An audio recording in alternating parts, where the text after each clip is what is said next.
नमस्कार। इन खबर में आपका स्वागत है। दो एशियाई देश आर्मीनिया और अजरबैजान की युद्ध ने जो है बहुत ही खतरनाक मोड़ ले लिया है। जब से अजरबैजान के गाजा शहर पर अटैक हुआ है तब से ऐसा लग रहा है कहीं विश्व युद्ध तो नहीं छिड़ जाएगा, क्योंकि एक तरफ से टर्की है तो अब आर्मीनिया की तरफ से ईरान आ डटा है। उसने अपने 200 आर्मर टैंक तैनात कर दिए हैं।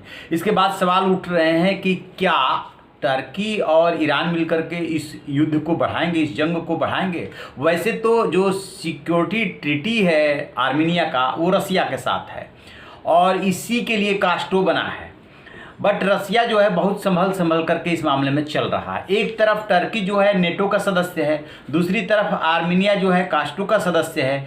अब उसमें दोनों देशों की सिक्योरिटी को लेकर के अलग अलग ट्रीटीज है। गनीमत यह है कि गाजा को छोड़ दे जो अटैक हुआ अजरबैजान के शहर, तो अभी तक जो भी जंग चल रही है वो नागोर्नो काराबाख जो 4400-4500 वर्ग किलोमीटर जगह है उसी के लिए चल रही है। लेकिन यदि गाजा जैसे और अटैक हुए आर्मेनिया के शहर पे या अजरबैजान के शहर पे तो स्थिति मुश्किल होगी। तो एक तो ईरान आया है। अब ईरान के आने का कारण समझिए। ईरान किसका विरोधी है? सबसे धुर विरोधी अमेरिका का। तो अब सबसे बड़ा सवाल ये उठ रहा है कि आखिरकार ईरान को ये फैसला क्यों लेना पड़ा? इसलिए लेना पड़ा कि जिस तरीके से ये इधर इंटरफेयर कर रहे थे अजरबैजान के साथ मिल करके, वैसे में ईरान जो है चुप नहीं बैठा रह सकता था। तो अभी तो ईरान ने बहुत तरीके से अपने आर्मर टैंक वगैरह की बात कर रहा है कि हम आर्मीनिया की मदद करेंगे, लेकिन ये बात आगे बढ़ती है तो फिर बड़ा वो डेंजरस स्थिति हो जाएगी। इस बीच अमेरिका ने क्या किया कि पहल किया है और उसके उप सचिव है स्टीफन वेगन, उन्होंने दोनों देश यानी आर्मीनिया और अजरबैजान के विदेश मंत्रियों से बात की है और युद्ध को रुकने को कहा है। दरअसल अमेरिका हो, फ्रांस हो, रसिया हो, ये जो यूएन हो, ये पहले दिन से बोल रहे हैं 27 सितंबर को ये जंग छिड़ी थी कि युद्ध को रोको, बातचीत से समस्या का समाधान करो, लेकिन कोई मान नहीं रहा है। मान इसलिए नहीं रहा है कि अभी जो वो नागोर्नो काराबाख है वो आर्मीनिया के कब्जे में है और ओरिजिनल जो दावा करता है या जो बताया जाता है वो अजरबैजान का है। तो अजरबैजान भी पीछे हटने को तैयार नहीं है।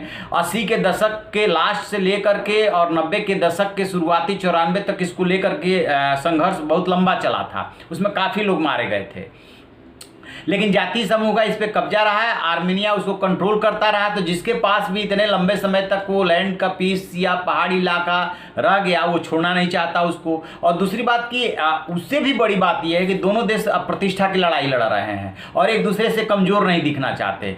तो टर्की का जो रोल है वो उसको युद्ध को खत्म कराने या शांत कराने को लेकर के होना चाहिए था, लेकिन टर्की ऐसा नहीं कर रहा है। टर्की नेटो का सदस्य होने के नाते ये सीधे सीधे चुनौती दे रहा है। रसिया बेशक अभी चुप है, लेकिन रसिया के सामने टर्की के यदि सिर्फ अपने बूते पे देखने की बात आएगी तो कोई औकात नहीं है। हाँ, नेटो का सदस्य होने के बाद उसमें अमेरिका और यूरोपियन कंट्रीज इन्वॉल्व हो जाते हैं तो जरूर वो मजबूत हो जाता है, लेकिन रसिया संभल के चल रहा है, ये अच्छी बात है। और अमेरिका भी काफ़ी सधा हुआ कदम चल रहा है, जैसे कि युद्ध रोकने की अपील की, उसके बाद दोनों देशों के विदेश मंत्रियों से बातचीत की।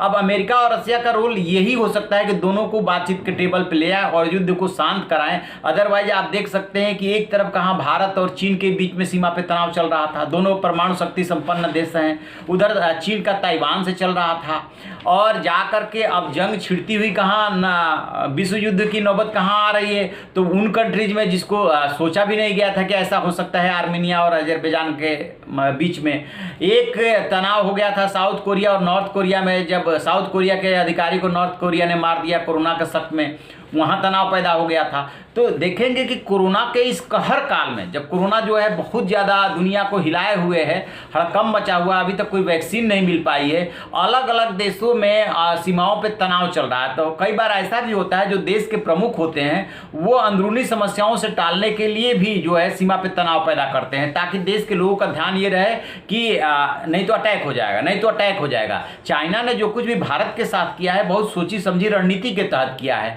क्योंकि चाइना के जो राष्ट्रपति है शी जिनपिंग, उनके खिलाफ देश में असंतोष है।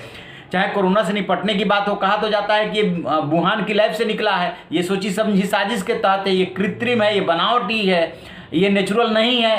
तो वो चले थे विश्व जीतने के लिए, विश्व की अर्थव्यवस्था को चीन ने बर्बाद करके रख दिया, यदि ये बात सही है तो। और दूसरी तरफ जब पूरी दुनिया जूझ रही होगी, यानी भारत जब कोरोना से लड़ रहा होगा, तब हम जमीन कब जाएंगे। तो इस वजह से जो है कई जगहों पे तनाव है। यदि इस अमेरिका और रूस चाहेंगे तब तो ये युद्ध थम जाएगा, अदरवाइज ये थमता हुआ सा नजर नहीं आ रहा। जैसे जैसे पहला और दूसरा विश्व युद्ध इस बात का गवाह है कि जैसे जैसे दूसरे देश इन्वॉल्व होंगे, जिस तरीके से टर्की और अब ईरान कह रहा है कि मैं भी हूं, तो वो फिर स्थिति बहुत भयंकर हो जाएगी। समय रहते इसको टालने की जरूरत है और यूएन इसीलिए बना है, तो यूएन को भी पहल करनी चाहिए। जैसे इसमें कोई अपडेट मिलेगा हम आपको बताएंगे। आप देखते रहिए हमारा डिजिटल चैनल इन खबर। Thank you. इन खबर चैनल को सब्सक्राइब करें